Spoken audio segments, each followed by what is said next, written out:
All right, Shalom. This is Brother Nahalia from the GMS Orlando camp. I want to start off by giving all praise, honor, and glory to Yahweh, Ba'ashem, Yahushai, Ba'ashem, Rakakodash. Double honors to the apostles and the elders of Great Millstone, who are the elders of Yasha Allah, and a sincere salutation to all you Akim, who are preaching this word and believing this word in all truth and in sincerity. This is Ecclesiasticus chapter 10 and verse 19. They that fear the Lord are a sure seed, and they that love him an honorable plant. They that regard not the law are a dishonorable seed. They that transgress the commandments are a deceivable seed. All right, verse 21 reads, the fear of the Lord goeth before the obtaining of authority, but roughness and pride is the losing thereof.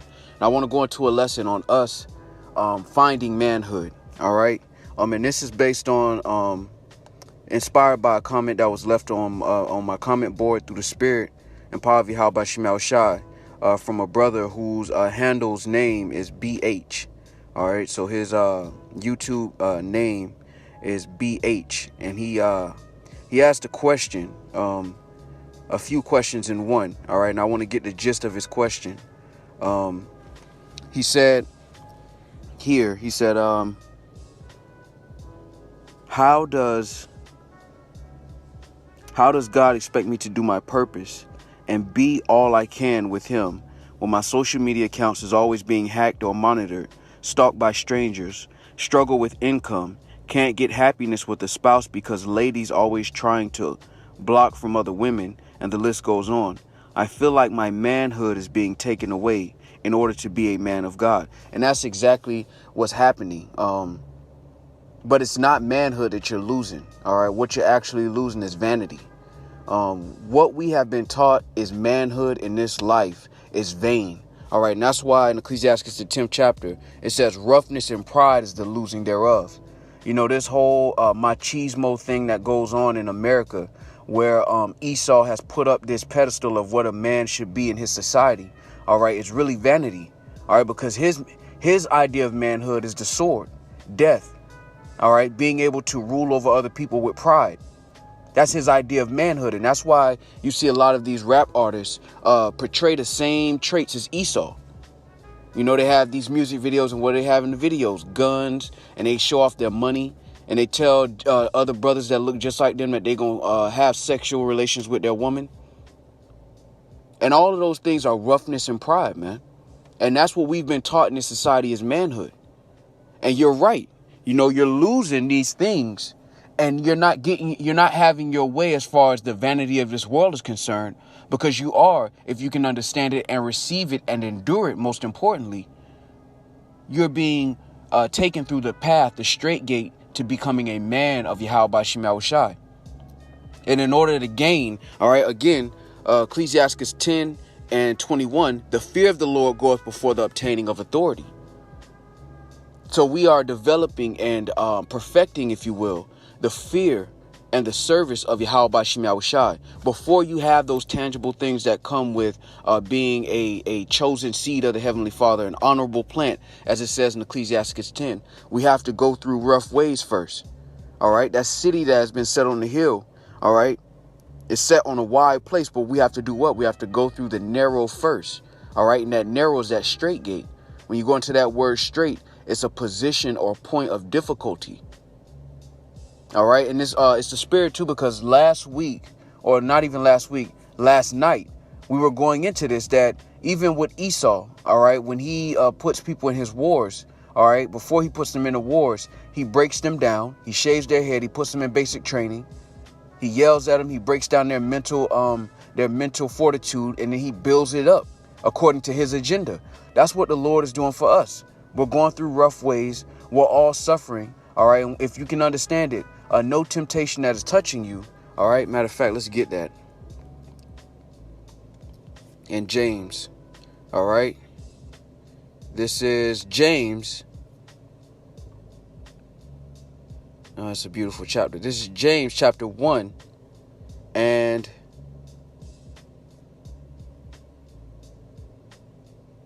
13. Let no man say when he is tempted, I am tempted of Yahweh Shemel Shai. For Yahweh Shemel Shai cannot be tempted with evil, neither tempteth he any man. But every man is tempted when he is drawn away of his own lust and enticed. And we're sons of Jacob. All right. We're sons of Jacob. And that has a weight concerning our walk, because we understand in the spirit that we're royal people. So our flesh desires the things that accommodate that royalty. So yeah, you want to have the women, you want to have resources, all of these things. But the scriptures talk about getting wisdom so that you can reign forevermore. And this is the narrow part of our blessing. In order for us to get our inheritance, we have to go through this portion, business before pleasure. And a part of that business is losing what we thought were valuable in this life. And in time, you'll see that it's all dung, that you may win Hamashiach. But it's not going to feel like that at first, all right, because you're adapting to the spirit, all right, you're being translated, all right, you're being renewed, all right, and contrary to popular belief, being renewed, all right, let's go to that. This is Romans, the 12th chapter, and the second verse. Be not conformed to this world, but be transformed by the renewing of your mind, that ye may prove what is that good and acceptable and perfect will of Yahweh Shema Shai. All right, so you're tempted with the same lust of the flesh, all right, but you are being transformed, translated, all right, transformed by the renewing of your mind. That's not an overnight process. That's why you don't have brothers who found out about the truth and 3 weeks later they're on the highways and hedges being a speaker. It's a process of time, because you have to be transformed. You have to be built up. Even Esau, he doesn't put people in basic training for 2 weeks and then put them in the war. They have to go through months, if not years of training before they're qualified to be placed in those positions. That's where you're going. You're going through that basic training, if you will. And we're all going through basic training. Some have just been in it longer than others. All right. With the apostles and elders being the fathers of this basic training, if you will, on earth, man. And we have to go through these processes in order to receive that inheritance. All right. Now let's go to 2nd Esdras, the 7th chapter, and I'll just get the point. All right. 2nd Esdras 7 and 9.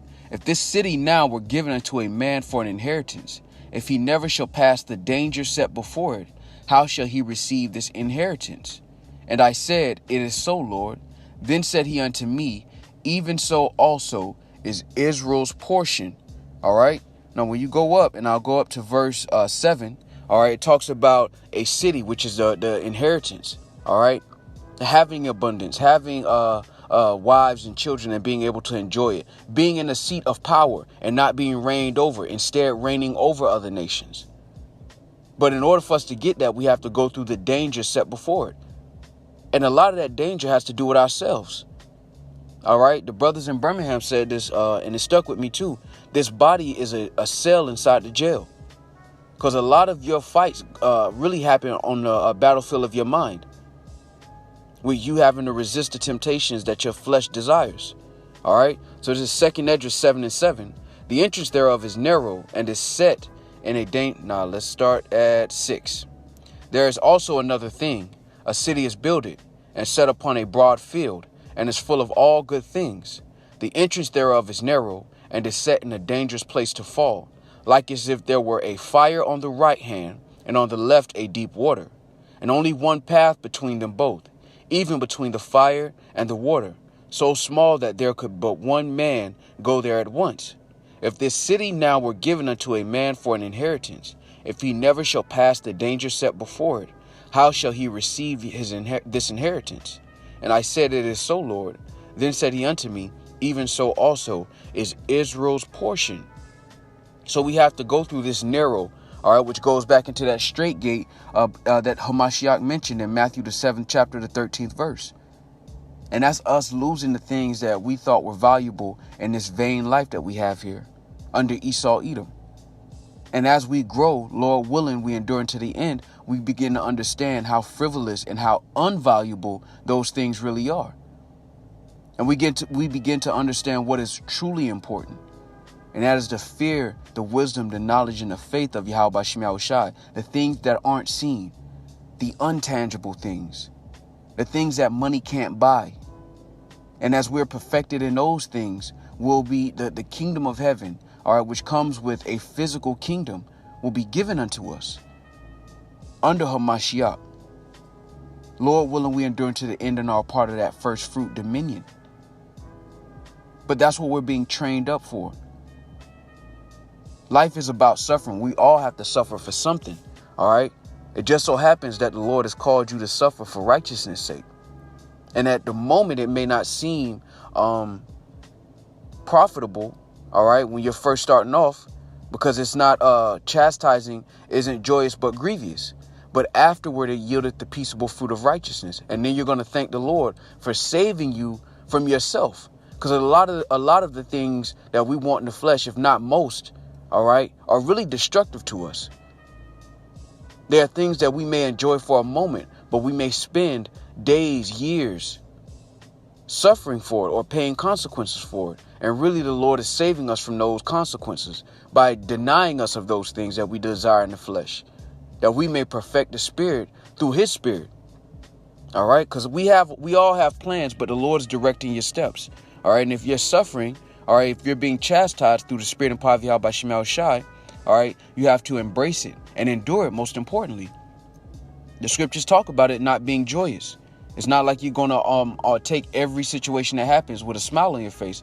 But if you understand what's happening, if you understand the process of chastisement, it'll sting a little less. And through the spirit, as you go through different trials and tribulations, you'll grow and you'll begin to see the lesson, all right, inside of these so-called losses, all right. Now he says, I mean by manhood is my power to conquer. So how can I do God will if I can't never breathe? I'm doing the laws and seeking the kingdom, but it feels like he wants me to do something more, but a wall is in my way. And that's the desire. And I remember the elder in Boston talking about this. You know, all of us as sons of Jacob, we have this deep-seated desire to create, to be, to have certain levels of dominion. But right now we are learning the basics first. We're being built up on a foundation. With that cornerstone being Hamashiach, we're being built on a rock. And before we can have all of those things that come with power and conquest, we have to learn. Like, you can't go into a war without understanding the procedures. You can't go into the war without understanding the formations. The same thing goes for dominion and power. We can't just be given power because we know we're Israelites. There's a process that has to happen before we can get there. And this is the process that we have to go through. We're learning how to be real men, if that makes sense. Not the idea of manhood in this world. Because the idea of manhood in this world really goes back to Esau's wet dream of being in complete control and being able to kill and murder people at will and rule over people with pride. We're learning true manhood. The understanding of true kings.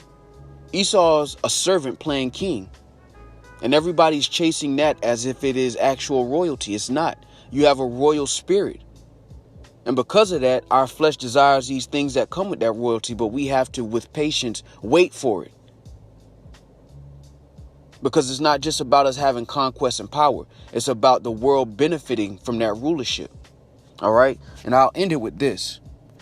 All right. This is Wisdom of Solomon, chapter 6. And I'm going to jump down to verse 20. Therefore, the desire of wisdom bringeth to a kingdom. If your delight be then in thrones and scepters, O ye kings of the people, honor wisdom, that ye may reign forevermore. Lord willing, we're a part of that number. The Lord is setting up the first fruits to have dominion forevermore, not just a temporary blessing. All right, so Lord willing, this was edifying. With that, I want to give all praise, honor, and glory to Yahweh, Ba'ashem, Yahweh Shai, Ba'ashem, Rakakodash. Double honors to the apostles and the elders of Great Millstone, who are the elders of Yasha Allah, and a sincere salutation to all you Akim, who are preaching this word and believing this word in all truth and in sincerity, and to the Akwath, who are believing this word in all truth and in sincerity. Shalom.